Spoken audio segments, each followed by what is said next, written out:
दरअसल क्या है, बेटियाँ घर से जब भी बाहर निकलती है, एक एजुकेशन के अलावा जो हुनर का जो क कामकाज होता है, उसको लेकर समाज में एक नज़रिया थोड़ा-सा अलग रहता है। इसको सुधारने के लिए क्या प्रयास करने चाहिए महिला स्तर से जैसे आप हो? बिल्कुल, ये जो आजकल बच्चे पढ़ रहे हैं, तो पेरेंट्स का कई तरीके से दबाव भी रहता है कि आपको उनका बेटा डॉक्टर बना है, तो आपको भी बनना है, या बेटी वो टीचर बनी है, तो आपको टीचर बनना है। लेकिन मैं उन सभी पेरेंट्स से यही कहना चाहूँगी कि जो बच्चे का हुनर है, टैलेंट है, उसको आप पहचानें और फिर उनका सपोर्ट करें, क्योंकि बच्चे हर फील्ड में आगे आना चाहता है। तो उनके हिसाब से अगर बच्चे की जिस फील्ड में रुचि है उस हिसाब से वो आगे आएगा, तो वो ज़िंदगी भर उस काम के साथ में वो खुश भी रहेगा और वो दिल से वो इस काम को कर भी पाएगा।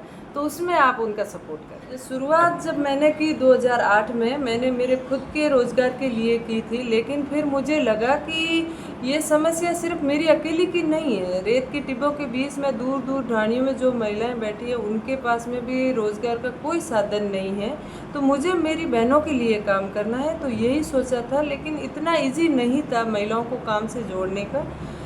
धीरे धीरे करके बहनों का विश्वास जीता, क्योंकि मैंने यही सोचा कि जो काम मैं कर रही हूँ वो सही है, मुझे विश्वास है और इसी काम को आगे लेके जाना है।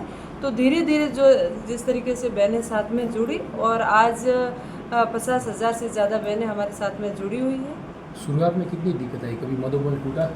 बिल्कुल, कई बार मनोबल टूटा, लेकिन हमने नेगेटिव चीज़ों के सामने ध्यान नहीं दिया, सिर्फ पॉजिटिव सोचा। क्योंकि कई बार घर वालों ने मना किया, तो कई बार पड़ोसियों ने भी कई बातें बनाई, लेकिन उन चीज़ों पे हमने बिल्कुल ध्यान नहीं दिया। हमने सिर्फ हमारे काम पे फोकस किया और हमारे लक्ष्य पे हमने ध्यान दिया कि हम जो काम कर रहे हैं वो सही है बस।